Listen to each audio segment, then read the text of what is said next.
اسرائیل اور حماس کے درمیان شدید جنگ جاری ہے اور اسرائیلی بمباری سے غزہ میں افراتفری اور تباہی کا منظر ہے۔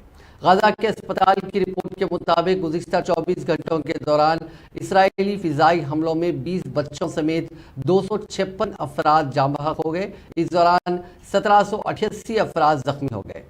فلسطینی خبرساں ایجنسی وفا کے نامہ نگار نے اطلاع دی کہ اسرائیلی فورسز نے غزہ شہر کے محلے تل الحو اور ہلال احمر کے القدس اسپتال کو نشانہ بنایا، جہاں سینکڑوں خاندان اسرائیلی بمباری سے تحفظ حاصل کرنے کے لیے پناہ لیے ہوئے تھے۔ اس رپورٹ کے مطابق اسرائیلی بمباری نے پوری پٹی میں درجنوں مکانات اور رہائشی عمارتوں کو تباہ کر دیا۔ اس کے نتیجے میں جنوب میں واقع ناصر اور ابو یوسف النجار اسپتال بمباری سے تباہ ہونے کے بعد زخمیوں کی مدد کرنے کے قابل نہیں رہے۔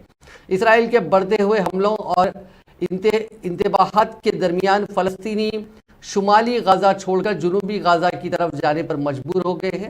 جمعے کو غیر مسلح فلسطینی کاروں اور ٹرکوں میں شمالی غزہ سے نکل کر جنوبی غزہ کی طرف جا رہے تھے، اس دوران ان پر حملہ کیا گیا۔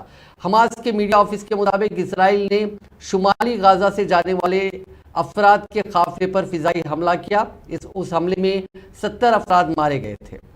اسرائیل اور حماس کے درمیان جاری جنگ کے درمیان اقوام متحدہ نے کہا کہ غزہ کی پٹی میں اب تک 4,23,000 سے زیادہ لوگ اپنا گھر بار چھوڑنے پر مجبور ہو گئے ہیں، کیونکہ اسرائیل فلسطینی سرزمین پر شدید بمباری کرا ہے۔ یہاں لوگوں کے گھر تباہ ہو چکے ہیں۔ ایسے میں بے گھر ہونے والوں کی تعداد میں مسلسل اضافہ ہو رہا ہے۔ اس جنگ میں اب تک 1300 اسرائیلی ہلاک اور 3,418 زخمی ہوئے ہیں۔ اس کے ساتھ ہی اسرائیلی حملے میں غزہ کے تقریباً 1900 افراد شہید ہو چکے ہیں اور 7,696 زخمی ہیں۔